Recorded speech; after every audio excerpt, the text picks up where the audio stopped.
Hello, everybody, and welcome back to another Marvel Crisis Protocol character spotlight. And today we are taking a look at one of the OG core box models here, Baron Zemo. And Zemo's a really interesting character because he's one of the few characters from the original core box that still stands up really well today. And I honestly think he's been a little slept on in the last few years. Not that anyone is accusing him of being a bad model, because I don't think that's the case at all. I think most people agree he's quite good. But you just don't see him as often as I would kind of expect a model like this to be. Maybe that's just my local meta. But anyways, we're going to go ahead and get into his stuff and talk about why he's such a effective piece and why he's managed to still be kind of a relevant model in the meta so much time after, because I believe he has never been updated. I have to double check that, but I don't think Zemo's ever actually gotten any rules changes. I'm pretty sure he's the same as he was the day he released. So kind of impressive that he's managed to hold up like that. So going into his stats here, he has a very basic 3-threat line, at first glance at least. So he's 3-3-4, so a little high on the Mystic, which is always nice to have. He's got 5 health, he's a size 2, and he's a long mover. And the long move, of course, is a very valuable thing, especially when you can get that out of a 3-threat. Gives you a lot of versatility, especially when figuring out deployment and trying to decide which side of the board you need to lean more heavily to, that sort of thing. So really good right out the gate there. 5 health is pretty standard here, and 3-3-4 I would say is, if anything, above average for a 3-threat, so already we're looking pretty good here.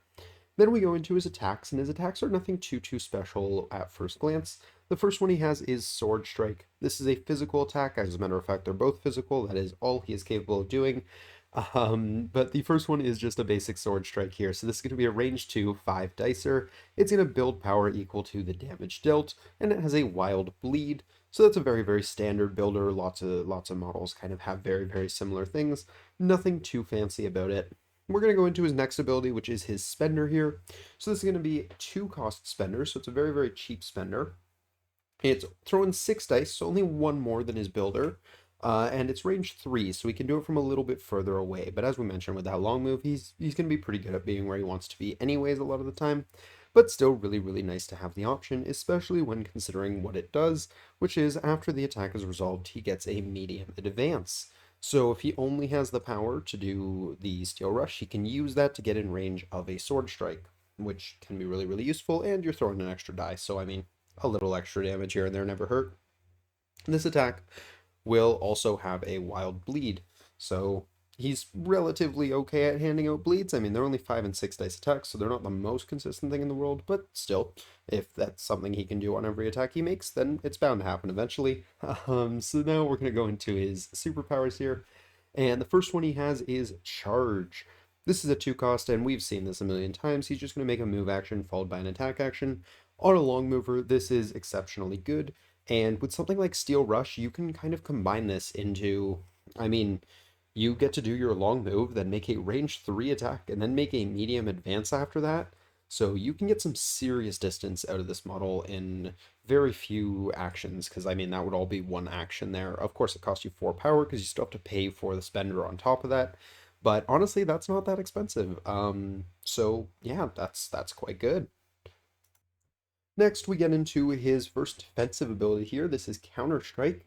This is a 2-cost superpower as well, and it's a pretty standard Counter Strike. There's a few models that have a rule very similar to this. After an attack against this character is resolved, he can use this power. If the attacker is within range 3, he's going to roll 4 dice, and he's just going to deal flat damage for every crit and wild. This averages about 1 damage, so it's not a terrible ability. It can be a good little deterrent to just kind of say, you could attack me, but maybe you're on 1 health or something like that. And if you don't take me down, I might be able to take you down. So it's a nice little turn. It's not game changing or anything, but it is nice for him to have.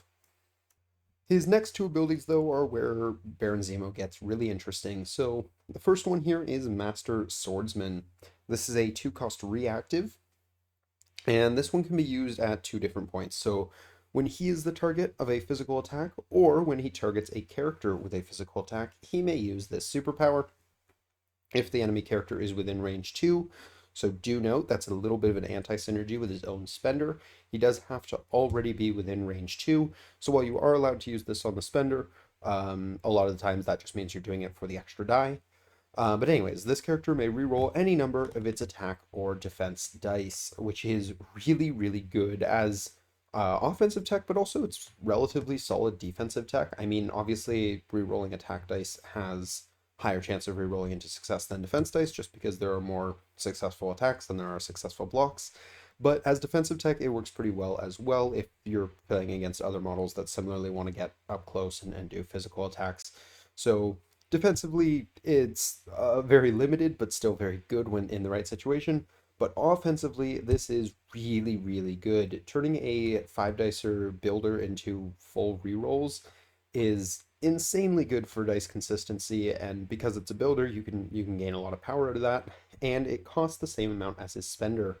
And when choosing between adding one die or giving yourself full rerolls, giving yourself full rerolls is almost always the correct answer.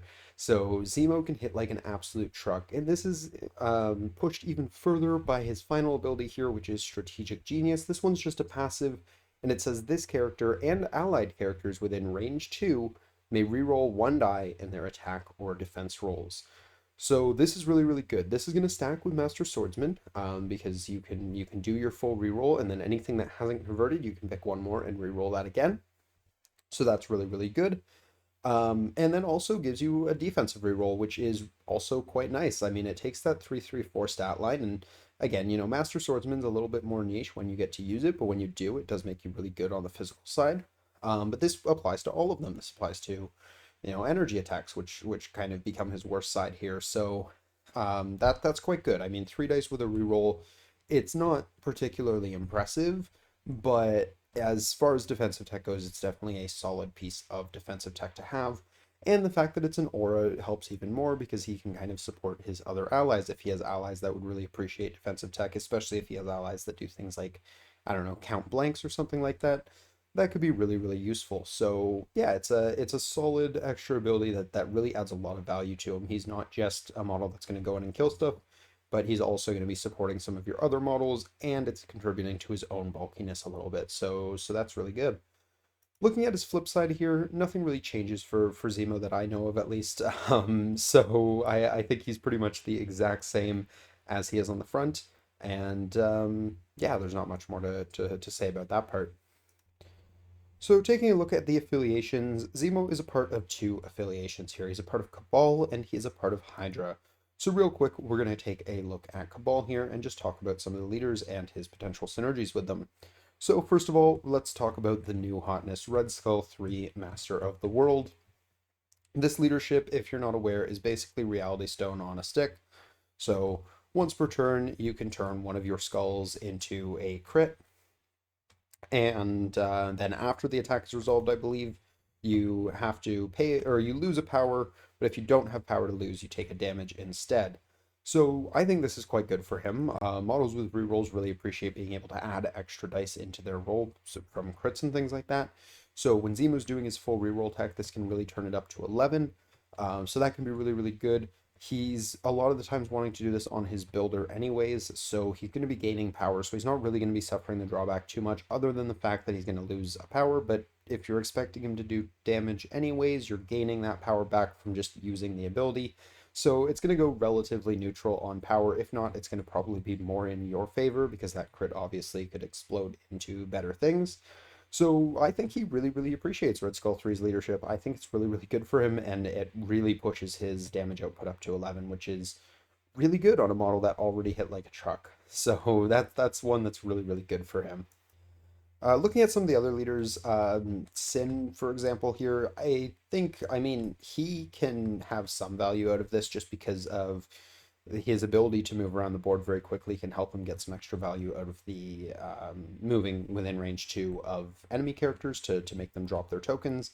So that's relatively useful. Unfortunately, Sin just kind of as a model and a leader leaves a lot to be desired. So I don't think she's necessarily the right choice, but that's not really because of any anti-synergies or anything like that.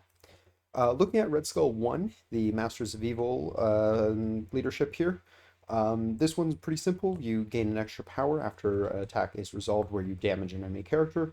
This can be really, really nice. This can help him refund a little bit of power when he does choose to do the spender, and because he's got that really good dice consistency on his builders, it can help him build a little extra power there as well, because he's going to very frequently be doing damage with those. And while he doesn't look like a particularly power-hungry character, everything he does costs 2, he does have a lot of abilities that he wants to use relatively frequently, so anything that's helping you get more Master Swordsmans and things like that online can be really, really good for him. I don't think it's necessarily, fantastic or better than really any other power-based leadership for him, but I don't think it's bad by any stretch of the word.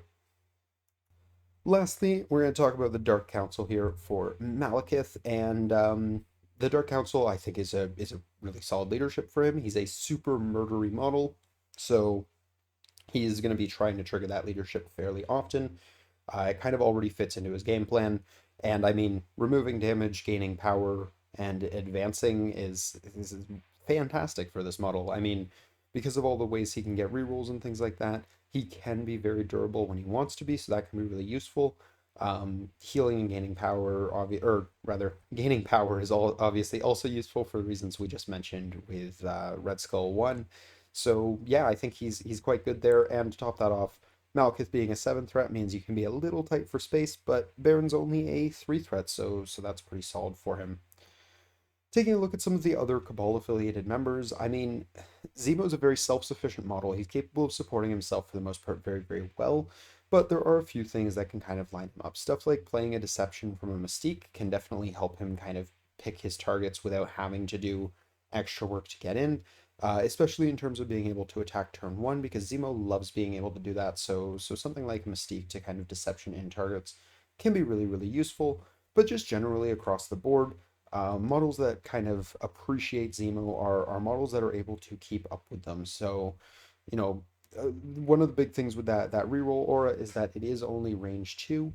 So you want to be able to have your models benefit from that as frequently as possible. And Zemo being a long mover with a charge tends to be very much up in the front line in your opponent's face. So models that are going to get the most value out of that little reroll bubble from him are going to be models like Ulik, for example, who's also going to be moving around a lot, getting up in your opponent's face, and other models that primarily kind of operate at that range 2 zone. Some examples would include maybe stuff like Sabretooth, for example, or even Scourge. Models that want to get close, want to be right in the middle of the fight and get as much kind of melee combat as they can get in here. So they're going to benefit from his rerolls the most, because obviously Zemo's not the type of model that wants to kind of hang back for very long. Looking at his other affiliation here, and obviously we're going to see a lot of overlap from the previous list, is of course Hydra. Now Hydra has 3 leaderships, and we're going to kind of talk about them one by one. So the first one here is Strucker. There's definitely a little bit of synergy with Strucker with the bleeds that he's handing out. And when he's giving himself those rerolls, those bleeds become a lot more consistent. So he is able to heal himself up a little bit with the bleeds, and that's pretty cool. It's also a good way for him to get rid of conditions. Zemo really hates shock, as does really any model that has like tons of rerolls and stuff like that. Shock can just feel like such a big loss when every single die it has those higher odds to convert. So it can be really nice to be able to pass those off. He also really hates the slow condition. So once again, if you have ways of getting rid of that, that can be really nice. One small little anti-synergy is that Baron Strucker does also have the Strategic Genius ability, and unfortunately they do not stack. So putting the two of them together doesn't allow you to reroll 2 dice all of a sudden, as nice as that would be. But while it is a bit of an anti-synergy, I don't think it's that bad, because especially if you're running Strucker as your leader, you're tending to want to keep him a little bit further back, a little bit safer, so he's probably not running in the same circles as Zemo too often. And so a lot of the times the models that are benefiting from Struckers wouldn't be up there with Zemo and vice versa. So not too much to worry about in that regard. Next up, we do also, well, obviously we can't run him under his own leadership, or the other Zemo's leadership, because they are both Zemo, so that doesn't really help us here. But we do also have Red Skull 3, or Red Skull 2. We did Red Skull 3 already. And this one is just during the power phase, you gain 1 power if you're holding or contesting an objective token. This is solid for him, similarly to Red Skull 1. I don't think it's really a huge bonus for him any more than any other power-based leadership. If anything, I actually think I would prefer Red Skull 1's leadership to Red Skull 2 specifically for Zemo. just because Zemo doesn't tend to stay in one spot too long, although he is quite good at standing on an objective every turn because he has all that mobility. So yeah, I don't think it's bad for him in any way, but I don't think it's the best thing in the world for him either. One thing that is kind of fun though is the Hydra Troopers would benefit from the rerolls. So if you can keep him kind of close to them, you can really add some extra pain onto those four dicers that they throw out. So that's not bad at all. Other models in the affiliation that synergize outside of ones we might have already mentioned. I think Spider-Woman's pretty good with him just because she's also a long mover. She's also got some mobility on her kit, so she's able to kind of stay up and close to that fight as well. She does operate a little more at range 3, but if you kind of stagger them correctly, you can kind of have him be in range 2 and her be in range 3 a lot of the time. And she does also like to be in range 2 when possible, so she can benefit from martial artists. So there's a few things you can do with that. But one of the main reasons why I like her there is because that defensive reroll actually becomes a lot more valuable on a model like her that can count blanks on defense when you do get that martial artist. So there's a little bit of good synergy there with her. But otherwise, I'm not really seeing anything else that's jumping out to me too much. I mean, if you really want, you can start trying to stack on some extra rerolls with something like Zola. But a lot of the time, like I said, Zemo's a very self-sufficient model, and he's going to kind of do what he wants to do without Zola's help. So, yeah. Next, we're going to take a look at tactics cards that are available to Mr. Zemo here. He has two that involve him, and we'll get this one out of the way first, is of course the High Council. So this one is for Hydra, and if you're playing all four of these characters, and Zemo actually has the hardest condition on this card. So for those who are unfamiliar, this card basically says, and of course if you want to pause and read it word for word, feel free, but basically it says if you're running these specific four models, you can play this card when all four of them have met a certain condition. So, for example, Red Skull needs to have 6 or more power, Zola needs to be on a secure, Strucker needs to be not dazed and within range 2 of 2 or more enemy characters that are poisoned, and Zemo has probably the hardest one to consistently get. Zemo has dazed or KO'd an enemy character this round. So, he definitely has the hardest condition to get on this card, just because, I mean, dazing or KOing an enemy character is very dice dependent, whereas the other three things here, as long as you're able to keep your models alive, don't have anything to do with dice. They just have you to still be standing. So that's relatively good. But one important distinction with Zemo that's worth mentioning is that his is the only one that doesn't actually require Zemo to still be standing. I believe he still has to be on the board, although honestly, I'm not 100% sure about that, and that would be a good rules form question. But he's allowed to be dazed for this card to be played because he doesn't actually have to play this card. Any allied Hydra character can play this card as long as the four conditions have been met. So yeah, I think it's a very fun card if you can get it off. I think if you're bringing enough tech that can kind of support Zemo and help him do his thing. In this case, you are bringing Zola, so you do have those extra rerolls if you really need them, stuff like that. If you're bringing stuff that can support Zemo and make sure he's a little bit more consistent with dazing or KOing an enemy character, it is worth considering because the card's effect is really powerful, which I realize I haven't actually mentioned yet. And that is you get to bring an unused character from your roster of threat 4 or less into the battlefield within range 2 of the character that you chose to play the card. So, I mean, that's crazy good value. Being able to add 4 threat to your team is absolutely massive, especially if you're playing on a lower threat table.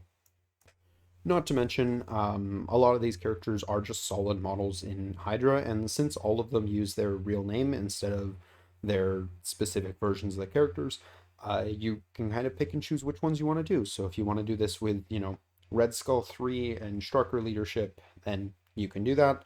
Or you could do it with Red Skull 2, and I mean the Strucker's the same, and so is the Zola. The only ones you actually have options are Red Skull and Zemo, but yeah, it's a fun card, and I think it's definitely worth considering if you have the kind of tools to make sure Zemo is doing his thing. The other card available to Zemo here is I Am a Baron After All. So this is a new card that came out with the new core box, and it can be played by either of the Zemos. So he can play this card during his activation. He gains one of the following effects. During the next attack made by by this character, this activation, during the modified dice step, he may reroll a number of his attack dice equal to the round number. So that could be really, really good, especially if you get into the later rounds. Giving yourself a second full reroll could be a lot of fun. It's a little redundant. His dice consistency is good enough that a lot of the times that's not going to make or break the big difference for you. But if you really, really need to kill something, kind of like we just said with trying to pull off the High Council card, then could be worth bringing for that one. But I think the big one that a lot of people like for him is the second one here, which is he gains power equal to the round number. And personally, my favorite time to play this card is right away, turn one. It gives him that charge online so he can get right into the fight and just start doing damage as quickly as possible, building up more power to allow himself to continue doing that turn after turn, and hopefully start getting those full rerolls online as well. So personally, that's the one I use it the most for. I think it's really good for that. But also, if you don't have any great targets for it round one, then you can save it and use it for one of the other effects later, or that effect on a later turn when you really feel like you need the extra power. Lastly, he removes damage equal to the round number. Yeah, that can also be really good. I mean, as we already mentioned with the rerolls, he can be surprisingly bulky at times, especially if your opponent's primarily attacking you with physical attacks at close range. So that can be really, really solid in that regard. In the right situation, I think it's worth doing, especially if he's an objective carrier and he's really important. Another thing I do want to mention with the power one is if you do wait until round two, if you either don't attack anything or you just don't spend any power round one on anything else, then round two you can play this card to have 4 power, which is enough to charge with a Master Swordsman, and charging in with full rerolls is absolutely deadly on Zemo. So definitely worth considering holding it for round two as well. So taking a look at other models that might kind of synergize well with them, I think the kind of rule we were looking at with the other Hydra and Cabal models that would synergize with them kind of just applies as well here. You want other models that are going to be moving fast, staying up close in the fight. Ones that are jumping out at me right away, just opening up the page here. Stuff like Ant-Man, for example, who's really, really good at just kind of crossing the board like a bullet and sitting in your opponent's face. Zemo's kind of trying to do the same thing, so a lot of the times they'll be running in the same circles. Same as something like Black Panther, for example. He's quite good at stuff like that. Even models like Beast, who first of all has his own rerolls, so you can kind of start to layer those, and layered rerolls can always be obnoxious. But he's also got that ambush trigger where he's going to teleport over to the enemy, so that can be really good for something like that. Sam Wilson, I think, is a really fun character with him because they're both the long movers with a charge who are going to be getting right up in your opponent's face if they want to. And giving Sam's shields rerolls is really, really rude. So I definitely like him with Sam. And also, I like him under Sam's leadership as well. He kind of fits the bill of just being a relatively bulky 3 threat that's going to be able to do a lot of work on his own. So that's really good there too. For that matter, I already kind of mentioned that like he doesn't necessarily hate power leaderships, and I think one of the ones that's really good for him is something like Original Steve, and the reason for that is just that charge turn one is really, really good. I mean that's kind of the big one, but he also does have defensive tech that can be used on your opponent's turn, so he does get a little bit of extra value out of it there. And full rerolls for 1 power is also really, really rude if you can get that going. So yeah, I think Steve One's a really good leadership for him as well. I'm noticing I'm saying a lot of Avengers characters here, but that's just kind of because he does play well with a lot of them. But looking at some other affiliations, for example, I think he's a solid splash in Black Order if you need a 3 threat to just kind of help fill out some of your threat values.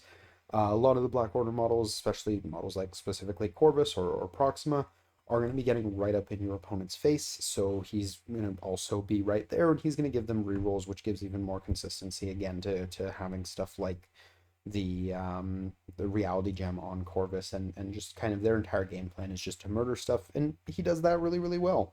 So yeah, he's great with them. And just continuing the trend, I mean, other stuff that's going to be kind of in your face models, stuff like Gamora, heck, even something like Drax, I think is Drax doesn't have the mobility necessarily to always be up in your opponent's face, but that's where he operates, so eventually he's going to get there. I think a lot of web warriors also appreciate him. Him being a long mover helps him kind of keep up with them, but he also kind of provides a you have to deal with this thing that's killing you, so the rest of the webs can kind of focus on their game plan of grabbing all these objectives and pulling you off of your points. So instead of going and hunting down models like Gwen or Miles, who you want to try and kill right away when you're playing against webs, um, Baron can kind of draw some attention away from them and maybe put a dent in your opponent's forces while he's at it. So that can be quite solid in that regard as well. Another fun one, although I don't think he necessarily benefits all that much from the leadership because he has so much mobility on his own. But someone like Blade, specifically Blade, kind of synergizes with him well just because Zemo's relatively good at handing out bleed conditions, and of course Blade heals and hits harder against characters that are bleeding. So obviously there's a bit of synergy there, and that's obviously a good thing. I think also I think I want to say it's Drax has an ability like that, and of course I already mentioned him. So yeah, if your target has the bleed here condition, he can reroll 2 dice. So that's another fun little thing of just kind of a couple models that are already kind of primarily operating in that same range that he wants to be operating in and can be pretty good under him. I mean, Blade, I've always said if he had rerolls would be a absolute powerhouse. So I think a solid model if you're thinking about even splashing Blade or trying to play him out of Midnight Suns, I think Zemo's something that can kind of help make him really, really good anywhere. So that's worth considering. Yeah, and so taking one final look at Zemo here, I think yeah, at the end of the day, we just kind of have here is a three threat that, as far as three threats go, is probably one of the most effective murder bots in the game. He hits incredibly hard, well above his weight, especially when you're pulling things like Master Swordsman to give yourself full rerolls. He can hit like an absolute truck. Just definitely don't underestimate 5 dice with full rerolls plus a reroll again. That can be really, really powerful. And he comes out of nowhere with that long move charge. So he's going to be zipping around the board. He's going to be taking models out. And he's reasonably bulky. Bulky enough that while I don't think you can rely on him to necessarily survive the round if you charge him into the lion's den, um, I do think you can expect that your opponent's going to at least need a couple attacks to take him down most of the time. They're going to have to at least dedicate a full activation of solid attacks into him to take him down, and I think that's a really valuable place for a model like him to be in. He's just enough that I think he's still a balanced and fair model because obviously a model that hits this hard and is also really really hard to take down wouldn't be fair at three threat, but because I think he hits that balance right of being really, really good at killing things and defensive enough that he doesn't just die for it, but not so much that he's a problem and needs to be toned down desperately or anything like that. So he hits a great balance there. But he is an incredibly effective model at what he does. He should steal Logan's slogan because I think he's probably the best he is at what he does with some contenders being stuff like Domino or X23, but I do think he's right up there with them in terms of killing power for a three threat. So yeah, he's really really effective in that kind of range, and he can do a lot for you. And of course, like we mentioned a few times throughout this video, just being a long mover also just provides a lot of value. You're hitting the final rounds of the game, and you really just need someone to grab some objectives and run. He's great for that. And then he has those rerolls, so if anything's catching up to him, he has an okay chance to survive a lot of things. Especially if it's coming on, again, physical range 2 or even Mystic. 4 dice with a reroll on Mystic is kind of obnoxious. So yeah, he's bulky when he needs to be, and he hits like an absolute truck. I don't think there's too much more to say about him. His he's got a really great kit, but a lot of his abilities are kind of simple on their own until you start looking at all the different ways they can interact with each other. But I do definitely recommend playing around with Zemo in a really anywhere because I think he's a very splashable model. I think he can play in most affiliations and have a good time. And yeah, I don't think there's too much more to say than that. So let me know what you guys think. Do you guys run Zemo a lot? Do you think you should be running him more? Personally, I'm in that second boat. I don't run Zemo as much as I wish I did because he's a really fun model the few times I have broke him out. So I'm gonna be playing around with him some more. I'm thinking about maybe tossing him around in Avengers for a little bit and seeing how that does for me. But let me know down below, guys, if places you run Zemo, where he does the best for you, and just kind of anything like that. Your favorite synergies with him, that sort of thing. I'd love to see what you guys are doing with this model. But that is going to do it for me for this video. So I hope you guys enjoyed. If you did, please do drop a like down below. Subscribe if you're new to the channel. We do these every Wednesday and battle reports every Sunday. So lots of good stuff here if you're interested in Marvel Crisis Protocol, which if you got into the 30-minute mark on this video, I assume that you are. So that's going to do it for this one. So I hope you guys enjoyed one more time. And until next time, have a great day, everybody. Peace.